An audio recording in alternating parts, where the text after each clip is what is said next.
여러분 안녕하세요. 오늘도 좋은 날입니다. 가을이 깊어가고 있지요.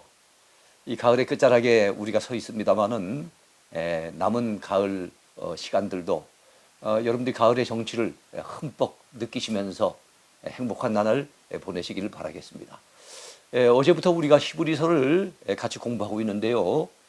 자, 오늘 258강 망원경으로 보는 히브리서 두 번째 시간입니다. 오늘 주제는요, 유대교로 돌아가지 말라 하는 그런 주제가 되겠습니다. 우리가 하나님의 말씀을 함께 나누며 공부하는 것 얼마나 행복한 일인지 모릅니다. 자, 오늘도 그런 행복을 주 안에서 마음껏 누렸으면 좋겠습니다. 자, 두 번째 히브리서 펼쳐보기인데요. 어제는 히브리서 들어가기 서론이었다면 오늘부터는 이제 본론이 시작됩니다. 첫 번째 주제는요, 유대인 성도들이 유대교로 돌아가려고 하는 의도가 무엇인가 하는 것입니다. 여러분, 믿음은 전진해야 되죠. 믿음은 뒤돌아서면 안 됩니다. 자, 그런데 그 당시 초대교회 당시에 유대인들 가운데 예수 믿는 기독신자들 중에는 옛날 자기네들이 믿었던 유대교로 다시 회귀하려고 하는, 돌아가려고 하는 그런 자들이 많이 있었다는 거예요. 어떤 의도로 그들이 유대교로 돌아가려고 했을까요? 초대교회는 두 가지 큰 문제에 직면해 있었습니다. 아주 심각하고 어려운 문제였죠. 어떤 문제입니까? 첫째 문제는 갓 출발한 기독교회를 박해하는 로마 제국의 정치 세력으로 인한 극심한 박해, 그리고 그에 따른 고난의 문제, 이런 문제가 있었어요.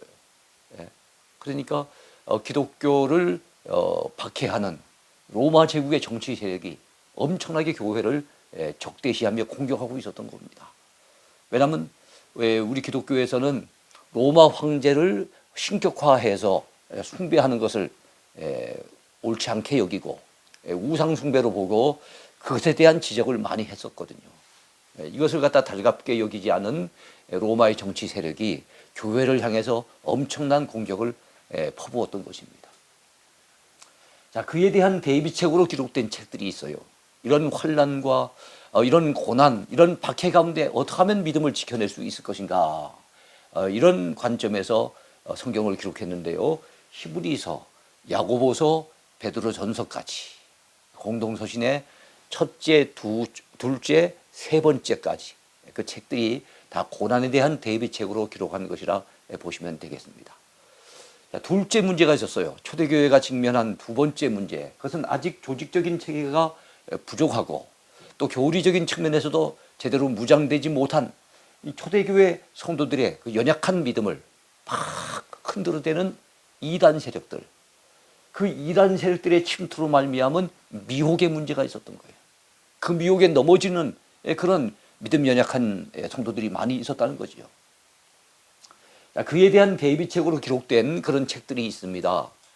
자, 어떤 책일까요? 자, 베드로후서, 요한일서, 요한이서, 요한삼서, 유다서까지 요한계시록 이전에 있는 공동서신 8권 가운데 바로 이 5권이 이단에 대한 대비책을 가지고 그런 의도를 가지고 기록한 성경이라고 보시면 되겠습니다. 자, 그 가운데 히브리서 기자가 본서를 기록한 목적은 뭐겠습니까? 첫 번째 목적이 되잖아요. 고난에 대한 대비책으로 기록한 것이기 때문에 초대교회 성도들이 어떻게 하면은 이 고난을 잘 이겨내게 할 수 있을까? 그에 대한 권면을 담고 있는 책이 바로 이 히브리서입니다. 특히 히브리인들, 요즘 말로 한다면 유대인들입니다. 자, 유대인들 독자들을 염두에 두고 이 본서를 기록을 했어요. 그래서 그 이름조차 히브리서입니다. 이것은 히브리인들에게 보낸 그런 편지라는 얘기가 아니겠습니까? 자, 왜냐하면 왜 유대인 독자들에게 이 메시지가 전달됐을까요? 그 당시에 유대교에서 기독교로 개종한 유대인 성도들이 많이 있었는데요. 그 유대인 성도들 가운데 로마 제국의 박해를 이겨내지 못하고 다시금 자기들이 옛날 믿었던 그 유대교로 돌아가고자 하는 자들, 회귀하려고 하는 자들이 많이 있었기 때문에 그래서 유대인 독자들을 염두에 두고 이 히브리서를 기록을 한 겁니다. 자, 그 당시에 기독교와는 달리 유대교는 상대적으로 박해를 심하게 받지 않았어요. 그러다 보니까 기독교 신앙의 울타리 안에 있다는 것은 생명을 걸어야 될 굉장한 위험 부담이 있었단 말이죠. 그런데 유대교는 상대적으로 그만큼 핍박을 안 받으니까 옛날 믿었던 그 종교로 돌아가야 되겠다라고 생각하는 유대인들이 많이 있었다는 거예요. 하나님을 저버릴 수는 없고, 그러나 기독교와 유대교가 다 하나님을 섬기는 측면에서 아마 같은 종교가 아니겠는가, 비슷하지 않겠는가 생각을 하고 그들은 상대적으로 박해가 별로 없는 유대교로 회귀하고자 했다는 것입니다. 자, 그렇다면은 이 히브리서 기자가 유대교로 돌아가서는 안 되는 이유에 대해서 분명히 본서를 통해서 밝히고 있는데요. 그렇다면 유대인 성도들이 유대교로 회귀해서는 안 되는 이유가 무엇일까요? 유대교는 기독교와 같지 않기 때문에 그렇습니다. 기독교와 분명히 다른 종교가 유대교입니다. 유대교는 구약만 믿을 뿐 신약은 믿지 않습니다. 그리고 그들은 하나님만 믿을 뿐이지 바로 하나님의 아들 되시는 예수님, 이 예수님을 그들은 구주로 믿지 않습니다. 하나님의 아들로 인정하지도 않습니다. 유대교는 모세가 전해준 율법만 따를 뿐이지 예수님께서 전해주신 복음을 믿지 않습니다. 2000년 전에 예수님을 십자가에 못 박으라고 그렇게도 소리 지르던 바로 그 모습이 유대교의 본질이라 해도 과언이 아닐 것입니다. 자, 지금도 대다수의 유대인들은 유대교를 고집하고 있어요. 그래서 이스라엘에 가면은 기독교 신자는 참 그 프로테지가 너무 낮은 것을 알 수 있습니다. 자, 그러나 분명히 우리가 알아야 될 것은 우리 기독교는 유대교와는 다르다는 겁니다. 우리는 구약도 믿지만 신약도 받아들입니다. 그리고 우리는 성부 하나님도 믿지만 성자 예수님과 성령님을 삼위일체 하나님으로 믿고 있습니다. 율법은 우리의 죄를 깨닫게 해줄 뿐이지 율법을 다 지켜서 구원받을 인생은 없다고 우리는 분명히 믿고 있습니다. 왜냐하면 그것이 성경의 가르침이니까요. 자, 율법 대신 예수님께서 복음을, 그 생명의 복음을 우리에게 전해 주심으로써 그 복음을 믿음으로 말미암아 온전히 구원받을 수 있다라고 우리는 분명히 확신하고 있습니다. 그러므로 박해가 심하다고 해서 예수님을 버리고 기독교를 등지고 옛날에 믿던 그 유대교로 돌아가려고 하는 것, 이것은 결코 용납할 수 없는 아주 어리석고도 어리석은 일이라는 것을 알아야 했던 것이죠. 옛날에 믿던 유대교로 돌아가려고 하는 것은 결코 용납될 수 없는 겁니다. 그리하여 히브리서 기자는 기독교와 유대교를 비교해 줌으로써 기독교를 떠나 다시 유대교로 회귀하고자 하는 것은 참으로 어리석은 일이며 믿음의 길에서 물러나는 것은 멸망의 길이라는 사실을 지적하고 강력하게 경고하고 있는 것입니다. 그리고 예수님을 깊이 생각하라고, 그 예수 그리스도를 바라보라고 히브리서 기자는 강조하고 있습니다. 자, 이러한 내용을 담고 있는 것이 이 히브리서인데요. 이 히브리서는 오늘날 로마 시대처럼 어려운 환경으로 인해서 신앙생활을 하기가 점점 가면 갈수록 어려워져가는 이런 시기에 우리가 귀 기울여 드려야 될 너무나도 중요하고 귀한 메시지가 아닐 수 없습니다. 우리는 믿음의 퇴보를 두려워해야 됩니다. 믿음의 길에서 뒤로 물러가는 것, 이거 두려워해야 됩니다. 왜 그렇습니까? 그 이유는 진리를 알고도 짐짓 죄를 범하면 다시 속죄하는 제사가 없기 때문입니다. 히브리서 기자가 그렇게 강력하게 경고하고 있습니다. 또 하나님의 아들을 짓밟고 은혜의 성령을 욕되게 하는 자는 무거운 형벌을 받기 때문입니다. 그렇습니다. 예수님을 등지고 유대교로 회귀하고 세상길로 떠나가는 것은 그는 하나님의 아들을 다시금 십자가에 못 박는 것이요, 하나님의 아들을 짓밟는 그런 행위라는 것을 알아야 됩니다. 그리고 은혜의 성령을 욕되게 하는 그런 행위이기 때문에 무거운 형벌을 받을 수 있다는 것을 알아야 되겠죠. 또한 살아계신 하나님의 손에 빠져 들어가는 것이 더욱 무섭기 때문입니다. 여러분, 사람들이 자기들을 갖다 해코지 할까봐 그 사람들을 두려워해서 주님을 등지고 기독교를 떠나가려고 하는 그런 자들이 그 당시에 많이 있었습니다만, 사람의 손에 빠지는 것보다 살아계신 하나님의 손에 빠져드는 것, 그 하나님의 심판의 대상이 된다는 것이 얼마나 무섭고 두려운 일인가 하는 것을 알아야 된다는 거지요. 성경이 이렇게 말씀합니다. 그러므로 함께 하늘의 부르심을 받은 거룩한 형제들아, 우리가 믿는 도리의 사도이시며 대제사장이신 예수를 깊이 생각하라. 우리가 시작할 때 확신한 것을, 시작할 때란 말은 예수님을 처음 믿고 믿음 생활을 시작할 때를 얘기하는 거예요.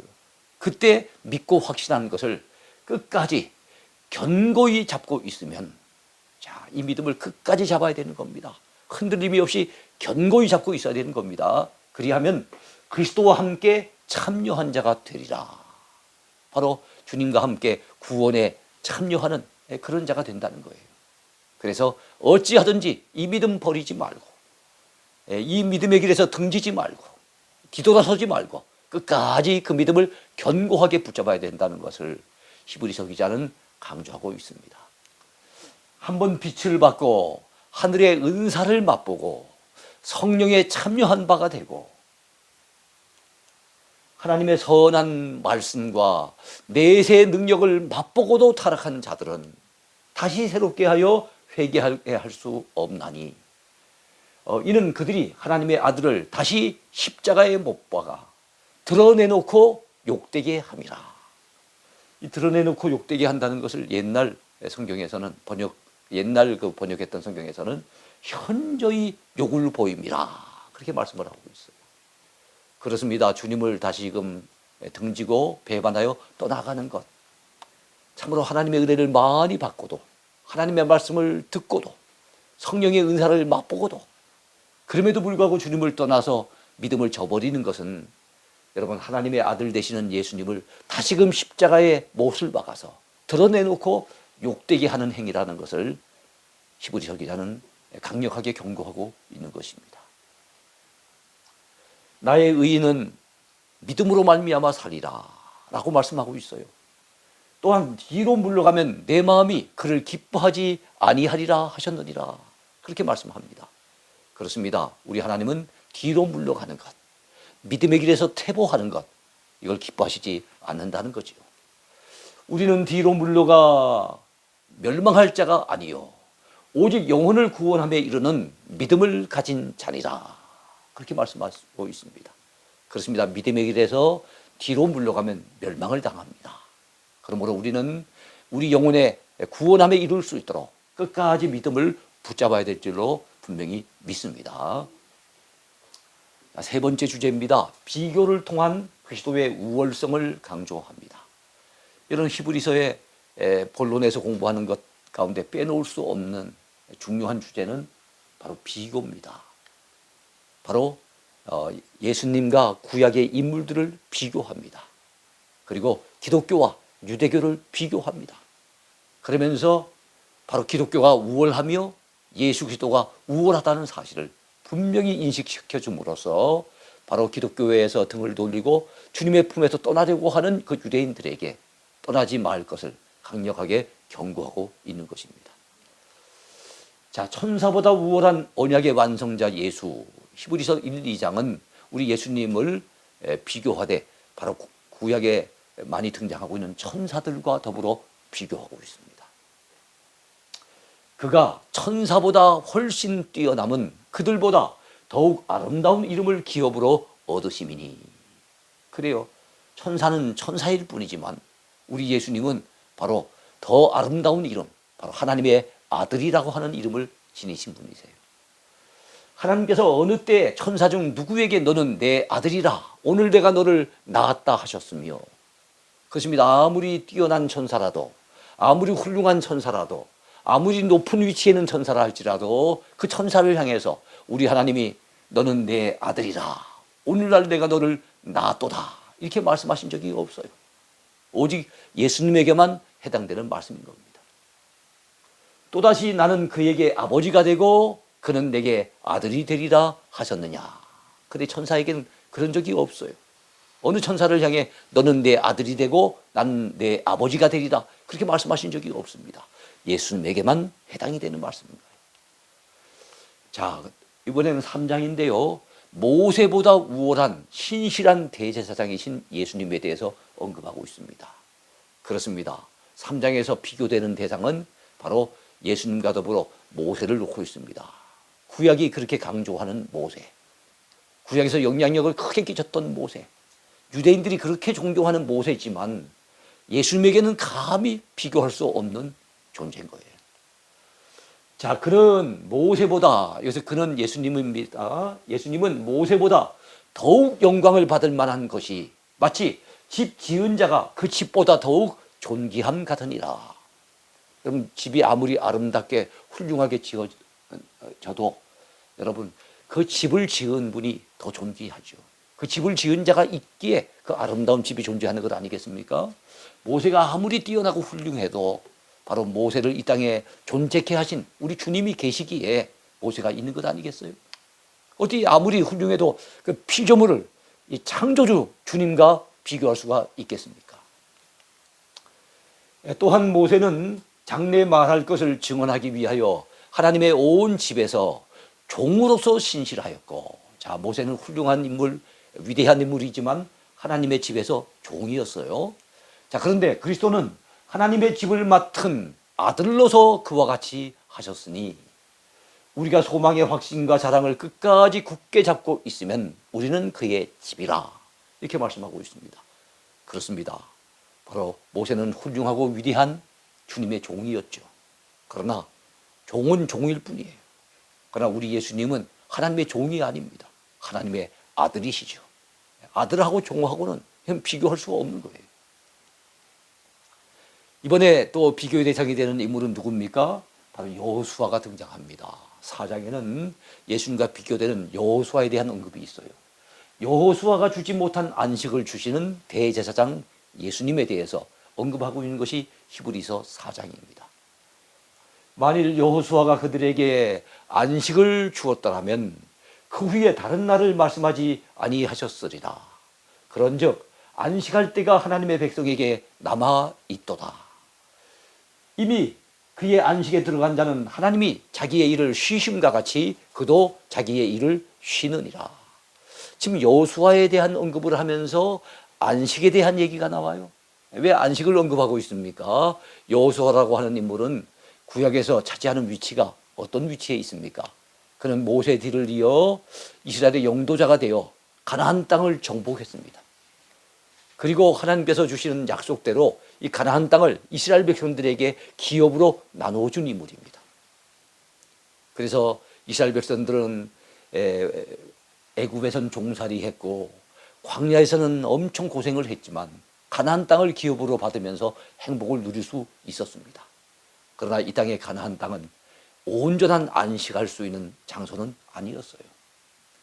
그곳에도 기근이 있었고 그곳에도 전쟁이 있었고 그 가나안 땅에서 때때로 어려움을 많이 겪었어요. 그러니까 하나님의 백성에게 안식할 때가 남아있는데 하나님의 백성들이 진정 안식할 곳은 어디입니까? 바로 영적인 가나안 천국입니다. 여호수아는 참으로 이스라엘 백성들을 가나안 땅으로는 이끌어 들였지만 바로 영원히 안식할 수 있는 바로 천국으로 하나님의 백성들을 이끌고 들어가지는 못합니다. 그것을 하실 분은 바로 예수님밖에 없다는 거죠. 그래서 여호수아도 훌륭하지만 예수님에게 감히 비교할 수 없다는 것을 말씀하고 있습니다.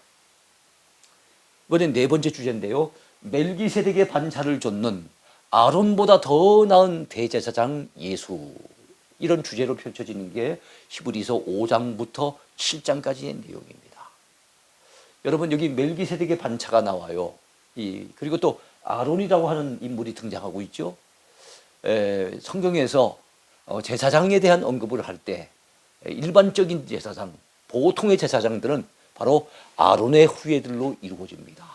아론의 후손들만이 제사장이 될 수 있어요. 그 사람들을 아론의 반열을 따르는 제사장이라, 또는 아론의 반차를 따르는 제사장이라, 이렇게 얘기할 수가 있을 겁니다. 즉 아론 계열의 제사장이라는 거예요. 이것이 바로 일반적인 제사장, 보통의 제사장입니다. 그런데 아론이 있기 오래전에 이미 여호수아 시대 때 제사장으로 활동하면서 여호수아로부터 11조를 갖다가 받아서 여호수아를 축복해 주었던 그런 제사장이 언급이 되는데, 창세기에 가보면요 멜기세덱이 언급되고 있어요. 창세기 14장에 처음 언급되어지는 멜기세덱, 시편 110편에도 언급이 되고 있죠. 그 멜기세덱이 히브리서 5장, 6장, 7장에도 또 언급이 되는데, 예수님은 아론의 반차를 따르는 제사장은 아니라는 거예요. 예수님은 멜기세덱의 반차를 따르는 제사장이기 때문에 아론보다는 훨씬 더 뛰어난, 아론하고는 비교할 수 없는 특별한 제사장인 것을 언급하고 있는 겁니다. 자, 우리가 이 소망을 가지고 있는 것은 영혼의 닷 같아서 튼튼하고 견고하여 휘장 안에 들어가나니. 자, 여기 영혼의 닷이라는 언급이 나오죠. 여러분, 닷이 하는 일이 무엇이겠습니까? 여러분, 배를 띄워서 항해하게 될 때 그 배 안에는 닻을 싣습니다. 아주 무거운 닻을 실어요. 닻이 언제 필요합니까? 풍랑이 강하게 일고, 비바람이 몰아쳐 오고, 배가 흔들리고 굉장히 위태로운 상황에 놓였을 때, 그때 이 무거운 닻을 갖다가 바다에다 내려놓는 거예요. 그 닻의 무게 때문에 배가 지탱을 해주는 겁니다. 자, 이처럼 닻이 배가 흔들림이 없도록 지탱해주는 역할을 하는 것처럼, 우리에게는 영혼의 닻의 역할을 하는, 우리 영혼이 흔들림이 없도록 붙잡아주는 이 단 역할을 하는 게 무엇입니까? 소망입니다. 소망. 그렇다면 우리에게 소망이 있다는 것은 누구 때문에 가능합니까? 바로 우리 예수님 때문에 가능한 거예요. 예수님 때문에 가능한 거예요. 자, 그래서 휘장 안에 들어가나니 그랬죠. 예전에 여러분 예루살렘 성전에 보면은 성소가 있고 지성소가 있어요. 지성소는 지극히 거룩한 곳이어서 그것은 아무나 못 들어갑니다. 1년에 한 번 대제사장이 속죄일에만 들어갈 수 있었어요. 그리고 이 지성소와 성소 사이에는 굉장히 그 두께가 넓은 큰 이 휘장이 내리쳐 있었습니다. 그 사람의 힘으로는 감히 뭡니까 찢을 수가 없는 거예요. 그런데 예수님이 십자가 달려 여러분 죽으실 그때 바로 그 강한 지진이 나고 특이한 상황이 벌어지면서 여러분 휘장이 위에서부터 아래로 쫙 갈라지지 않습니까? 그래서 이제는 누구든지 그 휘장 안으로 들어갈 수 있도록, 이제는 제사장만이 아니라 일반인들도 들어가고 유대인들만이 아니라 이방인들도 들어가고 누구든지 하나님의 은혜의 보호자 앞으로 담대하게 들어갈 수 있도록 휘장이 열리게 된 거예요. 그것이 바로 우리에게는 소망이 된 겁니다. 영혼의 닻이 되는 거죠. 이거는 바로 멜기세덱의 반차를 쫓은 대제사장으로 이 땅에 오셨던 예수님에 의해서 가능해진 일인 겁니다. 자, 그리로 앞서 가신 예수께서 멜기세덱의 반차를 따라 영원히 대제사장이 되어 우리를 위하여 들어가셨느니라, 그렇게 말씀을 하고 있는 거지요. 그렇습니다. 여기서 멜기세덱의 반차에 대한 언급을 우리가 한번 나눠야 될 것 같아요. 예수님은 탄생하실 때 다윗의 후손으로 이 땅에 오셨어요. 유다 지파 가운데서 탄생하셨습니다. 근데 유다 지파는 원래 제사장과 관련이 없는 지파예요. 제사장이 되려고 한다면 레위 지파가 돼야 되고, 그리고 반드시 아론의 후손이 되어야 되는 겁니다. 그런데 예수님은 이 땅에 오셔서 왕으로 오시고, 그리고 선지자로 오셨을 뿐만 아니라, 그리고 또 대제사장으로서 당신의 몸을 제물 삼아 십자가 위에서 우리의 대제사장이 되어져서 여러분 하나님 앞에서 영원한 속죄 제사를 드려주셨고, 하나님과 원수되었던 우리를 위해서 하나님과 화목해 하는 화목제물이 되어서 화목제사를 드려주셨어요. 여러분 우리가 이거 기억하죠? 자, 그런데 제사장이 될 수 없는, 그야말로 레위 지파가 아니고 아론의 후손이 아닌 예수님이 어떻게 대제사장으로서 그 제사를 드릴 수 있었겠는가 하는 겁니다. 즉 그것은 예수님은 일반 제사장은 아니지만 아론의 후손으로 탄생해서 그 역할을 감당하는 보통 제사장은 아니지만 멜기세덱처럼 하나님 앞에 특별히 세워진 그런 대제사장의 역할을 감당하셨다는 거예요. 그래서 특별 제사장을 언급할 때 멜기세덱의 반차를 쫓는 제사장이라. 그것이 바로 예수님에게 적용되는 이름이었다는 것을 여러분 기억하시길 바랍니다. 자, 어찌하여 아론의 반차를 따르지 않고 멜기세덱의 반차를 따르는 다른 한 제사장을 세울 필요가 있느냐. 여기 다른 한 제사장이 바로 예수님인 거예요. 자, 우리 주께서는 유다로부터 나신 것이 분명하도다. 즉 유다 지파에서 탄생하셨다는 겁니다. 이 지파에는, 즉 유다 지파에는 모세가 제사장들에 관하여 말한 것이 하나도 없고, 왜냐하면 제사장과는 상관이 없는 지파이기 때문에 모세가 유다 지파에게 뭐 제사장으로서 해야 될 어떤 그 사역에 대해서 언급한 것이 아무것도 없습니다. 자, 멜기세덱과 같은 별다른 한 제사장이 일어난 것을 보니 더욱 분명하더라. 자, 그래서 예수님은 멜기세덱처럼 별다른 한 제사장, 달리 말하면 특별한 제사장으로서 사역을 감당하셨다는 거예요. 이것을 갖다 강조하는 것이 히브리서의 내용 중에 하나입니다. 그래서 히브리서 5장, 6장, 7장에 멜기세덱의 반차를 쫓는 제사장이라고 하는 언급이 연거푸 나옵니다만 바로 예수님에게 해당되는 말씀이고, 그것은 아론의 후예로 오는 일반 제사장이 아니라 하나님의 특별히 세우신 특별 제사장이라는 의미를 가지고 있다는 거 여러분 잊지 마시길 바랍니다. 자, 증언하기를 내가 영원히 멜기세덱의 반차를 따르는 제사장이라 하였도다. 히브리서 7장 17절에 나오는 이 말씀은 여러분 이미 구약의 시편 110편에서 예고되는 말씀이에요. 그러니까 시편에서 이미 구약에서 예수님께서 멜기세덱의 반차를 쫓는 제사장으로 이 땅에 오실 것을 예고하고 있다는 것도 우리가 알아둬야 됩니다. 이와 같이 예수는 더 좋은 언약의 보증이 되셨느니라. 여러분 더 좋은 언약이란 말이 나오죠. 구약도 귀하지만 바로 예수님이 오심으로 탄생하게 된 신약은 더 좋은 언약입니다. 그렇죠? 히브리서는 비교급 서식이기 때문에 더라고 하는 단어들이 아주 자주 등장하는 것을 볼 수 있습니다. 자, 제사장 된 그들의 수요가 많은 것은 죽음으로 말미암아 항상 잊지 못함이로되, 구약에 보면은 아론의 후손 제사장들이 엄청나게 많이 언급이 되고 있어요. 왜 수없이 많은 제사장이 등장하고 있습니까?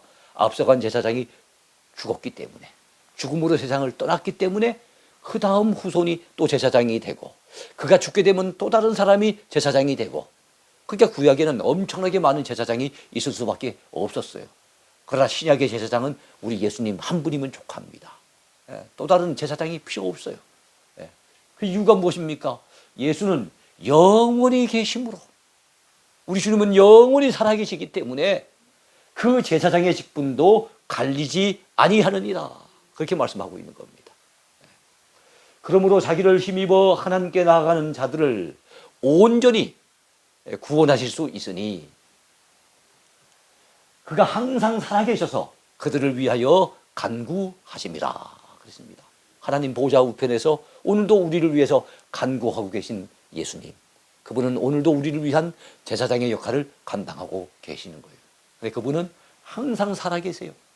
그래서 예수님 외에 또 다른 제사장이 필요 없는 겁니다. 여기까지 우리가 살펴보았습니다만, 자, 오늘 배운 말씀 기억해 봅시다.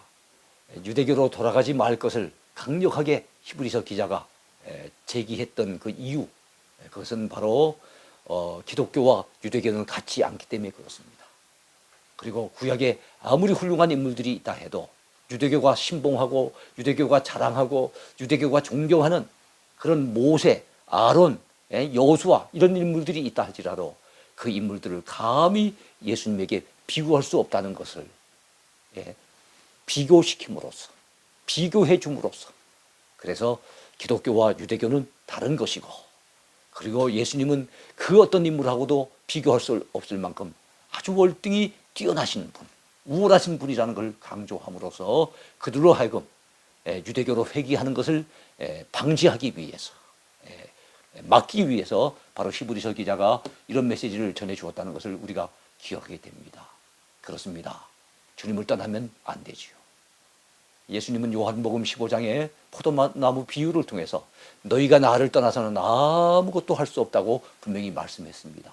물을 떠난 고기가 살 수 없음과 같이 포도나무 둥치를 떠난 가지가 결국엔 말라 죽는 것처럼 주님을 떠난 인생은 멸망당할 수밖에 없어요. 그러므로 우리가 인생을 살아가는 동안에 아무리 힘들고 어려운 일을 만나도 우리가 주님을 등지는 일은 없어야 될 줄로 믿습니다.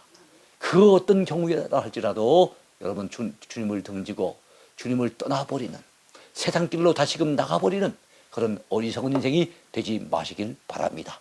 오늘도 주 안에서 주님 주시는 참 행복을 누리시면서 기뻐하며 감사하며 찬송하며 사는 복된 한 날이 되기를 바라겠습니다. 감사합니다.